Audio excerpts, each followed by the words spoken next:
Hello everyone. I am so happy that you could join me again. Today I want to share with you my tips and recipes for hosting a 3-course dinner that welcomes spring. I am serving a gorgeous green puree of broccoli for the first course, sumptuous honey mustard salmon with red baby potatoes and sugar snap peas for the main course, and a light and lemony almond cake for the grand finale.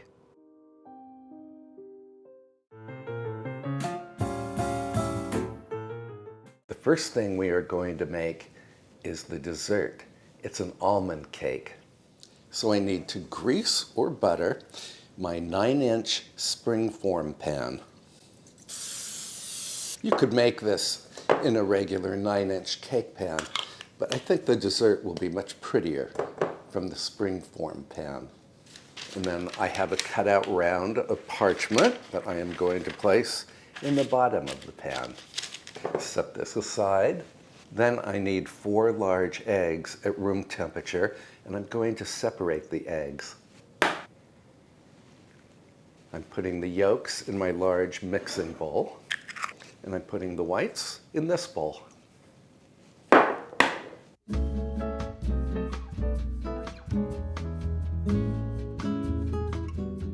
To the yolks, I'm adding a 1/2 cup or 100 grams of regular granulated sugar. Now I'm going to beat the sugar and the egg yolks together until the mixture turns light and pale. That will take about 3 minutes, and I'm doing this at high speed.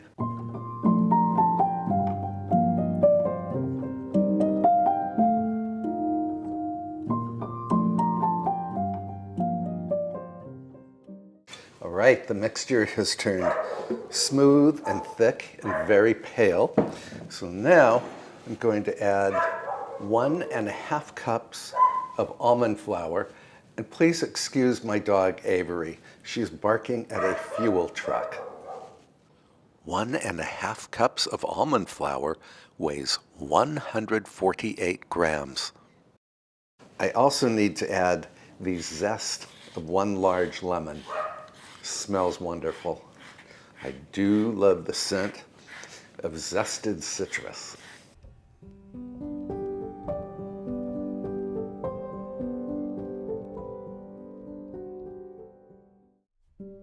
I am using a spatula to mix the almond flour into the egg and lemon mixture. Now, I am transferring the mixture to a large bowl because we need to use the stand mixer again. If you do not have a stand mixer, you can always use a large bowl and handheld electric beaters. My bowl is thoroughly cleaned and dried. Now I'm going to hook up my whisk attachment and add my egg whites to the mixing bowl. Then I need to beat the egg whites until stiff peaks form. That's going to take about 2 minutes at high speed. And by the way, my oven has preheated to 350 degrees Fahrenheit or 180 degrees Celsius. I wanted to mention that this gluten-free almond cake turned out fantastically well. I will certainly make it again. Our egg whites are stiffly beaten. Next, we need to fold the egg whites into the almond mixture here. And I'm going to start by just roughly folding a small amount of egg whites into the almond mixture to lighten it. Then I will continue to add small amounts of egg whites and fold them in. So the goal here is to deflate the whites as little as possible.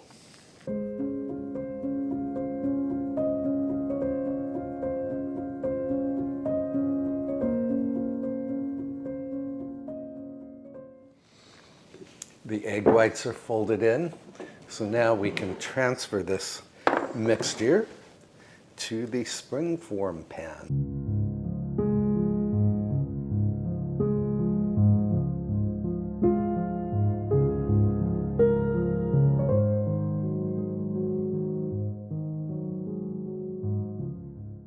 And just like that, our cake is ready for the oven.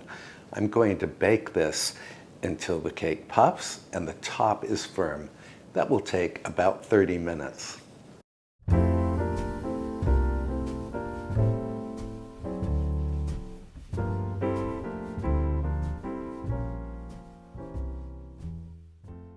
Let me clean up the decks, and then we can get started on the first course soup.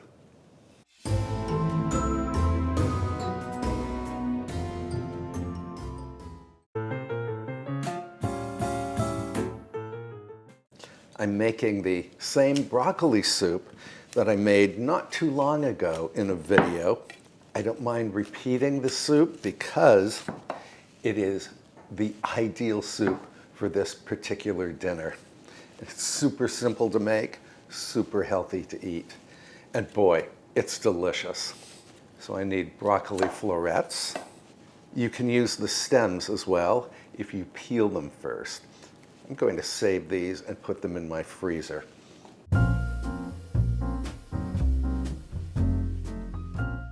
And I have a big pot of water boiling behind me. Heavily salt the water, because this is really the only flavoring in the soup. Add the broccoli.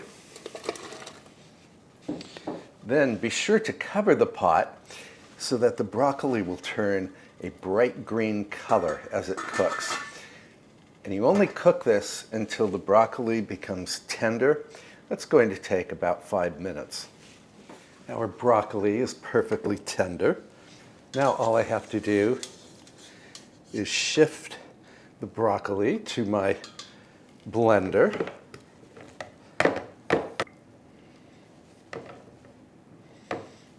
Add a bit of the cooking liquid. Then I'm going to puree this. I may need to add more of the cooking liquid. We shall see. I need more cooking liquid. Add enough of the cooking liquid to achieve a thick but pourable puree. Look at this bright green color. Now I need to taste this to determine whether or not it needs a little more salt. No, it's perfect. I served this soup at a couple of dinner parties recently. Everybody loved it. Everybody was shocked that the only ingredients were broccoli, water, and salt. I'm going to put this into a pitcher here.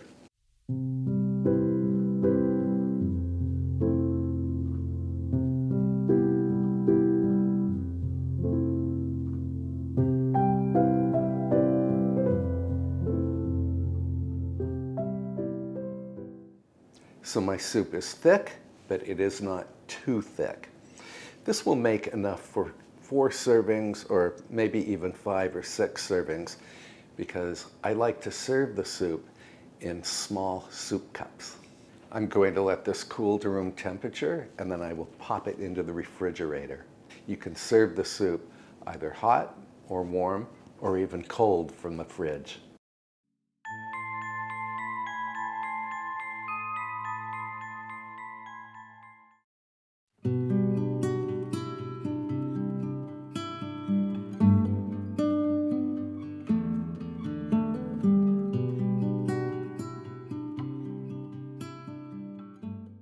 And our cake is done at 30 minutes.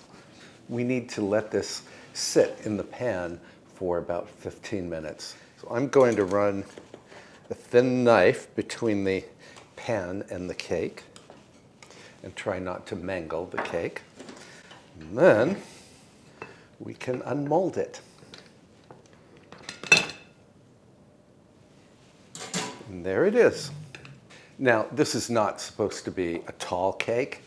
It's supposed to look just like this. Now, I'm going to let this cool completely, and before serving, I will dust it with confectioner's sugar. And before we move on to the next recipe, I want to shop for some flowers.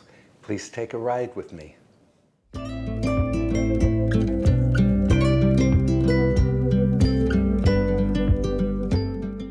we are heading to the flower shop in Chatham, New York. I hope to find flowers there that will look well in the parlor.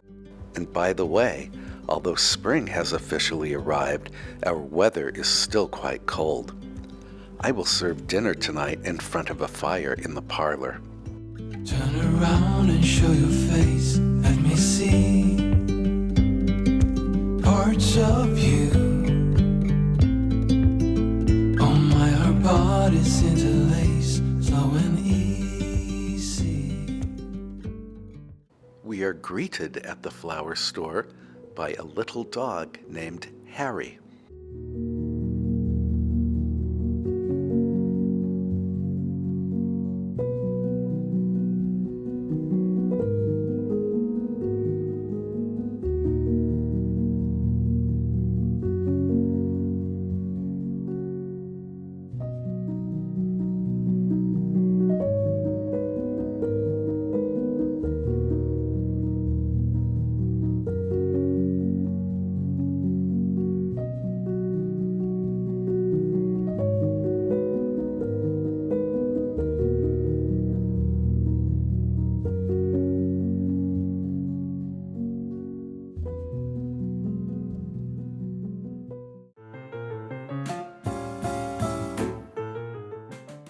We are home. We have our flowers. Now I need to gather some greens from the garden. Let's step outside. For greenery today, I am clipping stems of pachysandra and boxwood. These evergreens last and last in a vase.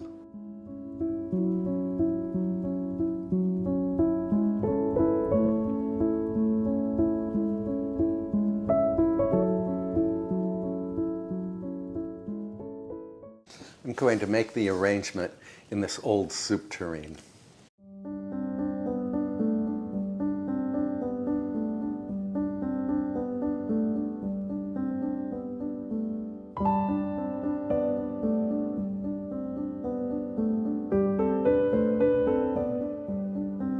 This is always my first goal in flower arranging.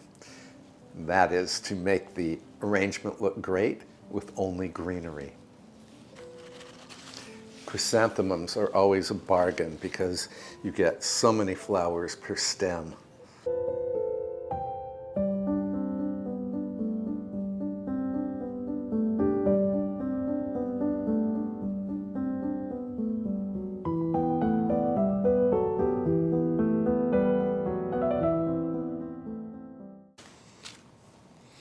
Oh, this is freesia. Very, very fragrant. Lisianthus.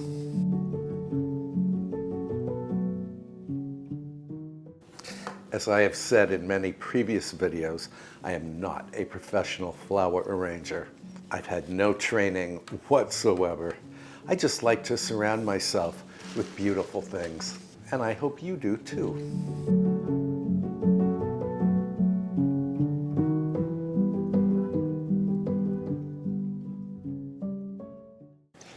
Well, I think this arrangement screams spring. Let's bring it into the parlor.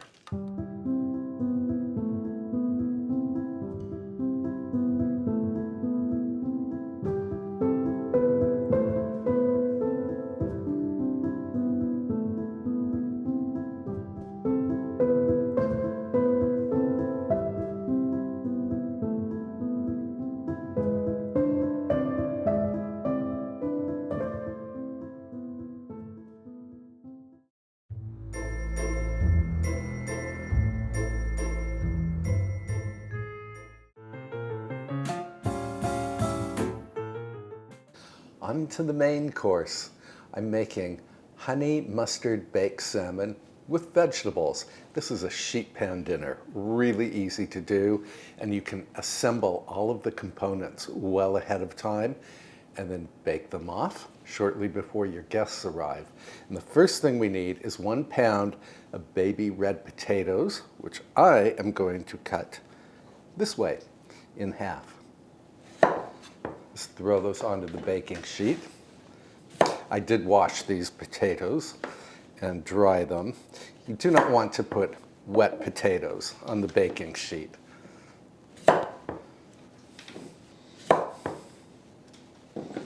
I like dinners that can be made ahead of time because this way you can relax and enjoy a cocktail when your guests arrive. Then I need 3 or 4 shallots. I grew shallots in the garden last year, and they were so wonderful, but I did not plant enough of them, so I used them up right away. So these shallots have come from my local farm store. I need to cut these into strips, lengthwise strips. Just add them to the baking sheet.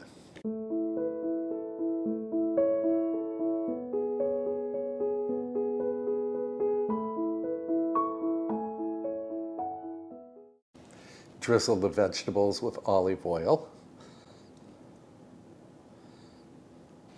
and a sprinkling of salt. Toss. And then arrange the potatoes cut side down.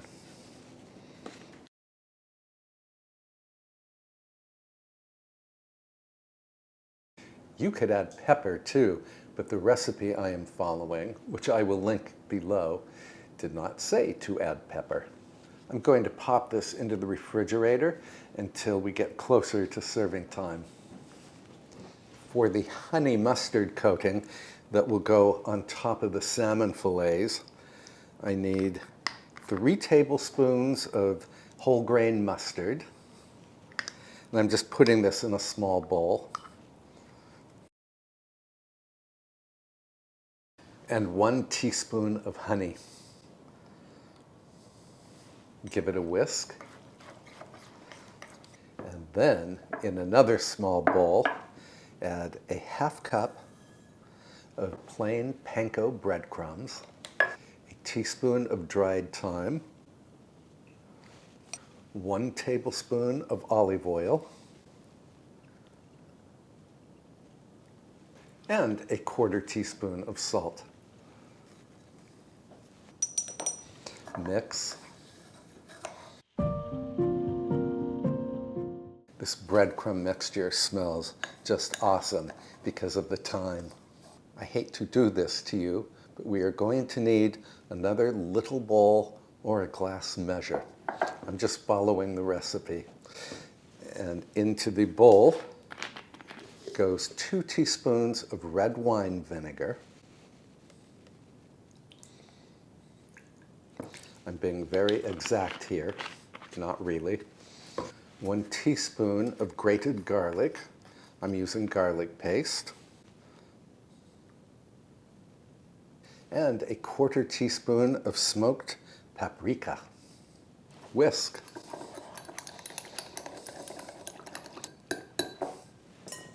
So all of our sheet pan dinner components are made and ready to go. I want to light a fire in the parlor because it's very cold outside, and also because we are going to dine in the parlor. And when we come back, we will assemble the sheet pan dinner.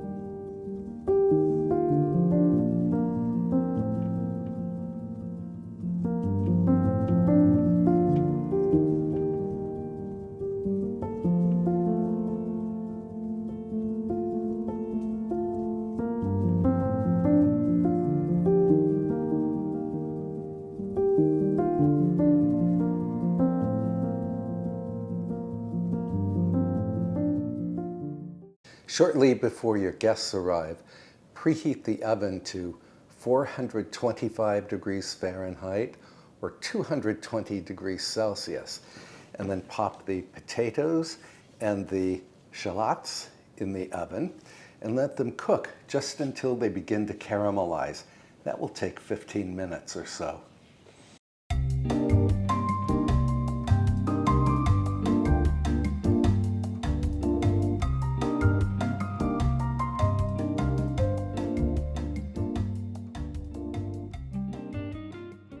Now, the potatoes and shallots have been in the oven for 15 minutes. So now I want to give them a toss. Move the potatoes to the sides of the pan, and then let me fetch the salmon. Arrange the salmon in the center of the baking sheet.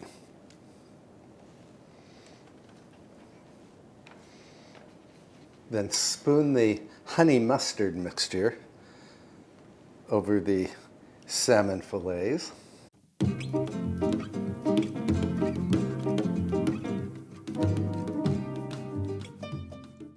Top the honey mustard with the breadcrumb mixture.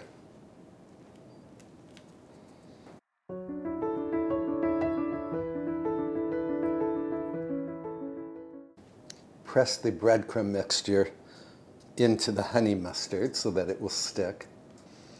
And then scatter either sugar snap peas or, in my case, snow peas all around the fillets.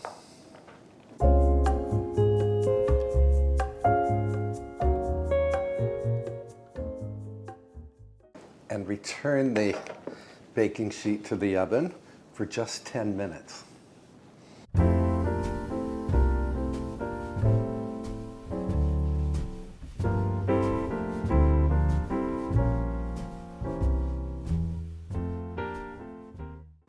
While the salmon is cooking, I grab my ironing board and get to work on our table runner and napkins. Afterwards, I will keep the salmon warm in a 200-degree Fahrenheit or 90 degrees Celsius oven while we set the table.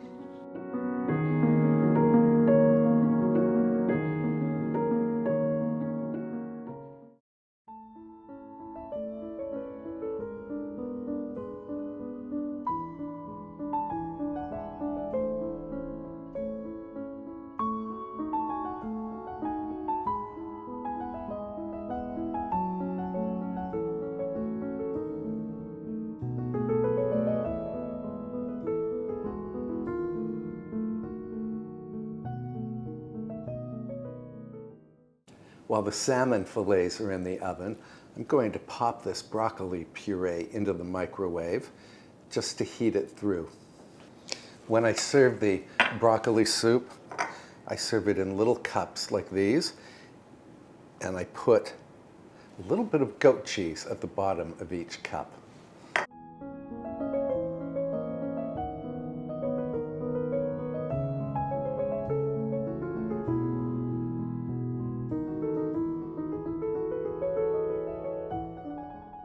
This soup exceeds all expectations.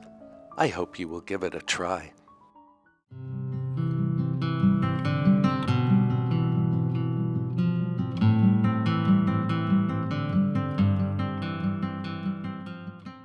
I think this is one of the prettiest sheet pan dinners that has ever emerged from my oven. And I'm going to plate the salmon right here in the kitchen, and then I will bring it to table.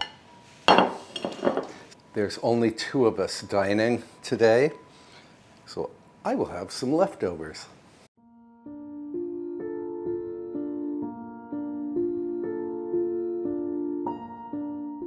And to finish, drizzle the vinaigrette right over the salmon.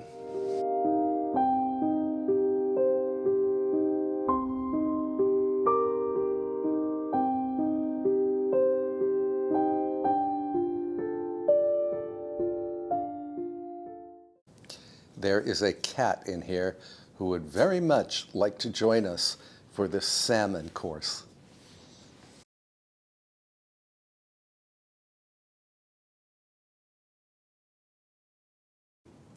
I'm going to give the salmon 5 stars. It is fantastic.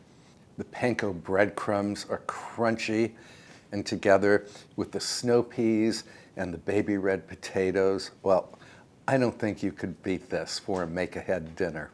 And the red wine vinaigrette, which honestly I did not think would do that much, actually contributes a very nice acidic kick to the salmon. I hope you will give it a try.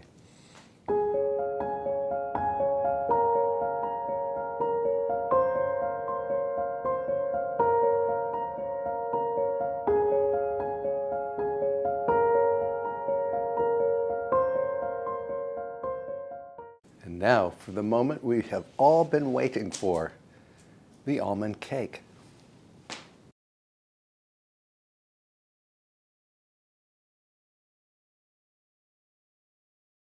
This cake is moist and light, and it has that wonderful hint of lemon. I really love this cake. I have to say that this is definitely one of the best meals I have ever prepared. I hope you will give one or all of these dishes a try someday. I will link the recipes for the main course salmon and the grand finale almond cake in the description below. Thank you so much for spending time with me today as we prepared this fabulous meal. We clipped greens from the garden. We shopped for flowers. We made a flower arrangement right up here. And we built a fire in the fireplace because although it is early spring, it still feels like winter here. I can put a couple of my other videos at the end of this one that you can enjoy between now and my next upload. Until then, please treat yourself extra well. Please try this dinner, and I will see you in the next episode. Chin chin.